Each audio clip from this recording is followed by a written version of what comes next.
The Galactic Council chamber buzzed with the usual pretentious chatter of 17 different species, all convinced they were the pinnacle of civilization. Ambassador Zara Chen sat in the human delegation section, watching alien diplomats flutter, slither, and lumber around the circular amphitheater like an overpriced zoo exhibit. Her fingers drummed against the polished desk, a habit that drove her assistant crazy, but kept her from strangling half the delegates present. Honored representatives, wheezed High Chancellor Vextar, his crystalline throat producing sounds like glass being ground in a blender. We gather today to address the incident involving the human colony on Kepler 442b. Zara's jaw tightened. Incident? That was rich. 23,000 colonists dead, including her younger brother Marcus's family, and these pompous creatures called it an incident. The Throxy Collective had glassed the entire settlement from orbit, turning a thriving agricultural world into a radioactive wasteland. Their excuse? The humans were expanding too aggressively through that sector. The Throxy representative will now present their case. Vextar continued, his voice carrying that insufferable tone of someone who'd never had dirt under their fingernails or lost a single night's sleep over anything meaningful. Commander Thak'lon of the Throxy Collective rose from his designated area, his massive form casting shadows across the chamber floor. 8 feet of pure muscle wrapped in bio-armor that shifted colors like oil on water. The Throxy were apex predators from a death world where everything wanted to kill everything else, and it showed. His 4 arms gestured dismissively as he spoke. Esteemed council members, the human expansion into Sector 7 Alpha represented a clear violation of established territorial agreements. Their aggressive colonization threatened the natural order of that region. We simply corrected the imbalance.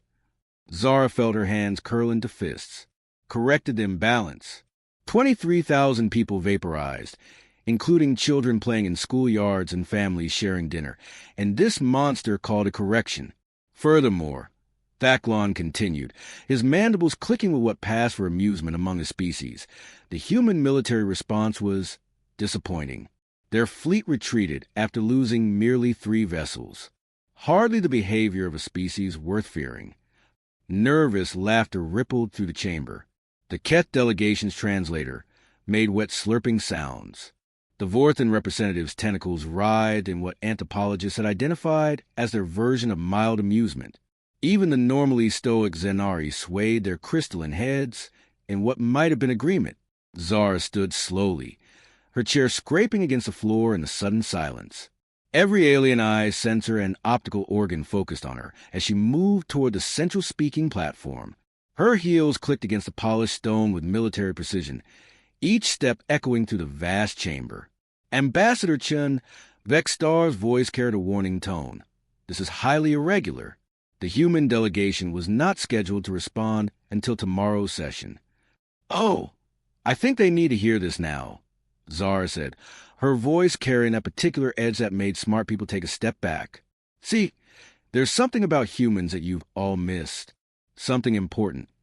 She reached the podium and looked around the chamber, meeting as many alien gazes as she could.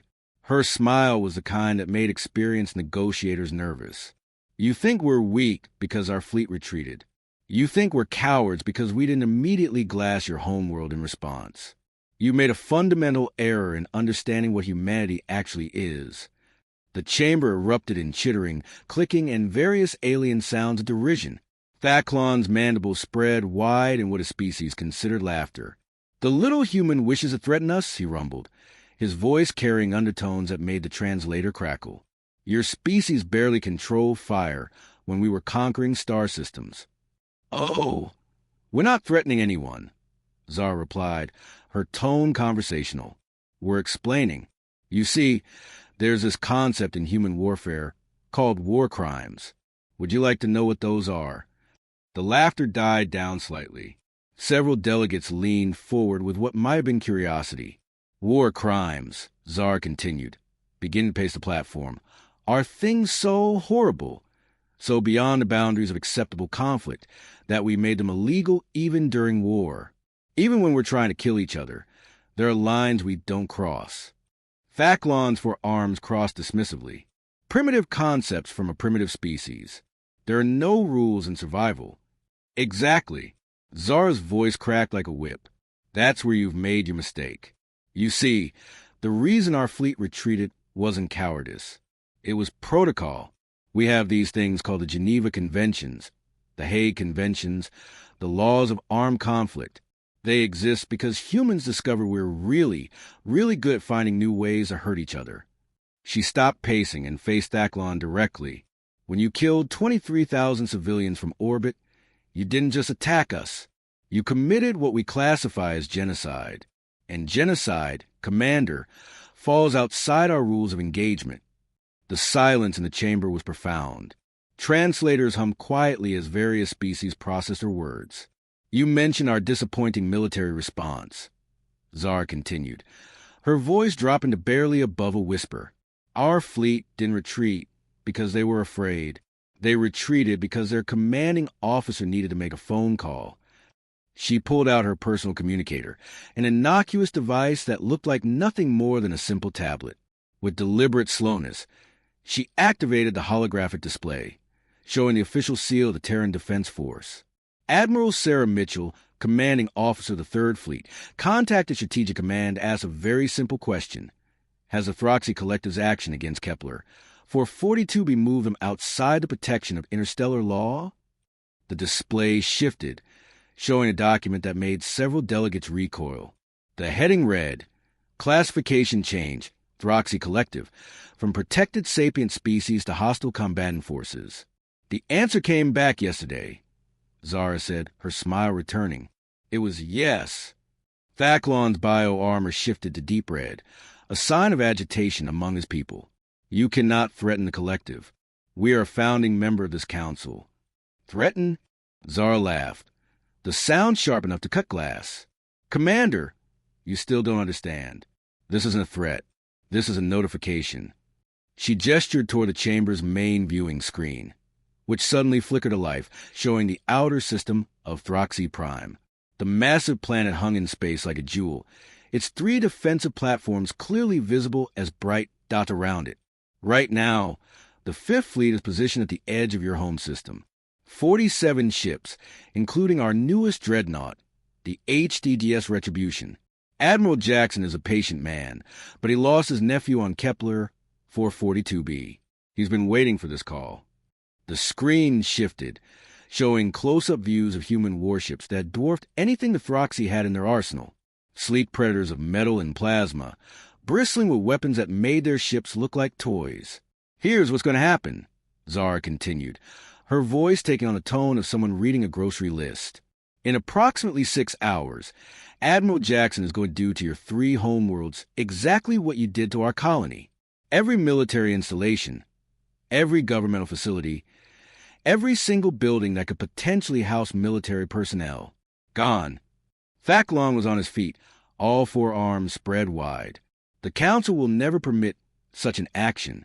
This violates every treaty. Actually, it doesn't. Came a new voice in the human delegation section. Major Elena Rodriguez walked down the aisle with the measured pace of someone who'd seen real combat. Her dress uniform was immaculate, her posture perfect, and her eyes held the kind of cold professionalism that came from years of making life-and-death decisions. The medals on her chest told stories of conflicts most civilians never heard about. Major Rodriguez, Terra Marine Corps, Judge Advocate General's office, she announced as she joined Zara at the podium. I've been reviewing interstellar law for the past 72 hours, and I have some interesting findings. She activated her own display, showing legal documents that made the alien delegates shift uncomfortably. The Galactic Accords of 2387 clearly state that unprovoked attacks on civilian populations constitute acts of genocide, punishable by unlimited military response from the victim's government. The Throxy Collective's attack on Kepler 442b meets every criterion. The Major's voice carried the authority of someone who'd spent years translating violence into legal terminology. Furthermore, the Collective's public justification of the attack as territorial correction constitutes an admission of premeditated genocide, which removes them from protection under the Non-Aggression Pact of 2391. Vexstar's crystalline form was vibrating with distress. This is madness. The humans cannot simply declare war on a council member. We're not declaring war. Zara interjected. War has rules. What we're doing is pest control. The chamber erupted into chaos. Delegates from 17 species all started talking, screaming, chittering, or whatever their equivalent was simultaneously. Emergency translators overloaded and shut down. The Keth representative actually started secreting stress pheromones that made the air thick and oily. Through it all, Zara and Elena stood calmly at the podium, waiting. It took nearly 10 minutes for Vextar to restore order. When he did, his voice cracked with strain. Ambassador Chen, surely there must be some room for negotiation. Some way to resolve this diplomatically. Oh, absolutely, Zara replied cheerfully. Commander Thak'lon can issue a public apology for the genocide of Kepler for 42B, agree to pay reparations of 50 billion credits to the families of the deceased, and surrender himself and his entire command structure for trial in Terran courts. Thak'lon's roar of outrage shook the chamber. Never. The Throxy bow to no lesser species. Well then, Elena said, checking her chronometer with professional detachment, you have about 5 hours and 43 minutes to make peace with whatever gods your species worships. The silence that followed was deafening. 0.5 hours later. The Galactic Council chamber had transformed into something resembling a war room crossed with a funeral parlor. Emergency sessions had been called, ambassadors had contacted their homeworlds, and everyone was desperately trying to find a solution that didn't involve watching a founding council member get systematically dismantled by humans. Zara sat in her delegation chair, calmly sipping coffee that cost more per cup than most species' annual food budget. The beverage had become something of a diplomatic tool since humanity joined the council. Nothing quite said, we're civilized but slightly unhinged, like drinking stimulants that would kill half the species present while discussing interstellar warfare. Elena stood beside her, occasionally checking updates on her tactical display. The Fifth Fleet had moved into attack position around the Throxy system, and sensor data was being transmitted in real time to the council chambers. Every delegate could watch human warships position themselves with surgical precision around 3 different worlds. The Throxy High Command has responded to our ultimatum, Elena announced to the chamber. Her voice carried the same professional calm she might use to discuss weather patterns. They've rejected all terms and are demanding immediate withdrawal of human forces. Thak'lon, who had spent the last several hours in intense communication with his superiors, rose with his usual arrogance intact. The Throxy Collective does not negotiate with terrorists.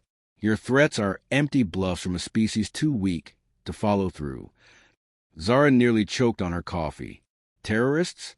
Oh, that's rich coming from someone who just admitted to committing genocide, because humans made him nervous. She stood and walked to the central display, where real-time feeds from the Throxy system played like a 3-dimensional tactical map. The human fleet had arranged itself in a formation that looked almost artistic in its precision. Major Rodriguez, would you mind explaining to our friends what they're looking at? Elena stepped forward, her manner shifting into full military briefing mode. Certainly. What you're seeing is the Fifth Fleet's standard planet-cracking formation. Admiral Jackson has positioned his ships to create overlapping fields of fire that can target every major population center, military installation, and industrial complex on all 3 Throxy homeworlds simultaneously. She gestured, and the display zoomed in on individual ships. The Dreadnought Retribution is equipped with 12 Hellfire plasma cannons, each capable of creating explosions equivalent to a small star going supernova. The cruisers Vengeance, Payback, and Justice carry enough kinetic bombardment systems to crack a planet's crust. And those smaller ships? Those are our Reaper-class destroyers. Each one carries enough antimatter warheads to sterilize a continent. The Zenari delegate, a crystalline being named Chardon, spoke in harmonics that made the translators struggle. This seems excessive for dealing with a single species. Oh, this isn't excessive, Zara replied with a laugh that made several delegates flinch. This is actually our restraint protocol. Would you like to know what excessive looks like? Before anyone could answer, she activated another display showing ship classifications that made the current fleet look like patrol boats. This is the First Fleet. 63 ships, including the supercarrier Apocalypse and her sister ship Armageddon. Each one carries enough firepower to glass an entire solar system. They're currently 3 days out from Throxy space, in case Admiral Jackson needs backup. The chamber fell into stunned silence. Even Thak'lon's bioarmor had shifted to muted colors that indicated deep unease among his species.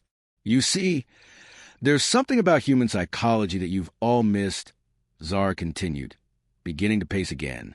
We're persistence hunters. When something threatens our family, our children, our home, we don't just fight back. We eliminate the threat completely. She stopped in front of the Throxy delegation. Your species likes to talk about being apex predators. But predators hunt for food, for territory, for dominance. Humans? We hunt for revenge. And we're very, very good at it. Elena pulled up another display, this one showing historical records that made several delegates recoil. Human military history spans roughly 5,000 years of documented warfare. In that time, we developed approximately 47,000 different ways to kill each other. We weaponized disease, weather, sound, light, gravity, and time itself. The Keth representative made a wet, gurgling sound that their translator rendered as profound distress. But surely the Council's arbitration process. The arbitration process, Zara interrupted, requires both parties to acknowledge that a dispute exists. Commander Thak'lon has made it clear that the Throxy don't consider this a dispute. They consider it pest control. Her smile was sharp enough to cut diamond. We're simply returning the favor. A new voice joined the conversation from the back of the chamber. Well, this is certainly entertaining.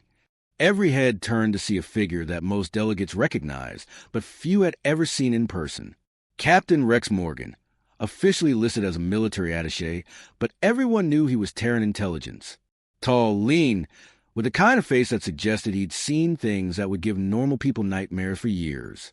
His uniform was simple, unadorned except for a single ribbon that knowledgeable observers recognized as the Cross of Terra, humanity's highest military honor. Captain Morgan, Vexstar's voice cracked with strain. This is most irregular. So is genocide, Rex replied, walking down the aisle with the casual confidence of someone who'd infiltrated more alien governments than most people had visited planets. But here we are.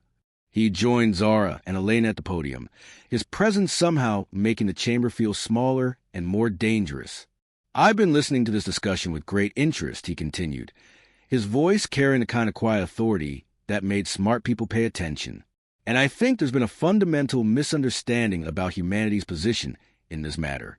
He activated his own display, showing intelligence reports that made every delegate lean forward despite themselves. The Throxy Collective currently has 17 colonies, 43 major industrial complexes, and approximately 4 billion citizens spread across 12 star systems. Their military consists of roughly 800 ships of various classes, 47 orbital defense platforms, and somewhere in the neighborhood of 2 million ground troops. Thak'lon's mandibles spread in what might have been confidence. Our forces are more than adequate to defend against any human aggression. Oh, absolutely, Rex agreed cheerfully. Your forces are impressive. Well-trained, well-equipped, experienced in combat. They'd put up an excellent fight against a conventional attack. His smile was the kind that made veteran intelligence officers nervous. The thing is, Commander, we're not planning a conventional attack. The display shifted, showing deployment patterns that looked more like a science experiment than a military operation. Ships arranged in precise geometric patterns, their positions calculated with mathematical precision. What you're looking at is called the Pandora Protocol, Rex explained, named after an ancient human myth about unleashing things that should have stayed locked away. It's our solution to the problem of fighting superior numbers with inferior forces. Elena's expression had gone carefully neutral, the look of someone who knew what was coming and didn't particularly like it. The Pandora Protocol doesn't focus on destroying enemy military assets, Rex continued. Instead, it targets infrastructure, communication networks, transportation systems, and food distribution. Within 72 hours of implementation, an entire civilization becomes unable to coordinate defense, supply its military, or feed its population. The chamber's atmosphere had shifted from tense to horrified. Several delegates were making distressed sounds in their native languages. But that would cause massive civilian casualties, protested the Vorthan representative, her tentacles writhing in agitation. Approximately 93% fatalities within 6 months. Rex confirmed with the same tone he might use to discuss quarterly budget reports. It's remarkably efficient. Zara felt a moment of genuine unease. She'd known Rex for years, had seen him in action during the Centauri crisis, but sometimes his casual approach to mass destruction still caught her off guard. Of course, she interjected quickly. The Pandora Protocol is classified as a weapon of last resort. We'd much rather resolve this through conventional orbital bombardment. Much more civilized, Elena agreed. Quick, clean, minimal suffering. The irony of humans discussing the most humane way to commit genocide was apparently lost on no one in the chamber. Thak'lon had been silent for several minutes, his bio-armor cycling through colors that indicated deep thought. When he finally spoke, his voice lacked its usual arrogance. What exactly do you want? Zara smiled, but this time it was genuine rather than predatory. It's very simple, Commander. You publicly acknowledge that the attack on Kepler 442b was genocide. You surrender yourself and your command staff for trial in Terran courts. Your government pays reparations to the families of the dead. And you agree to cede 3 star systems to human administration as compensation. That's impossible, Thak'lon protested.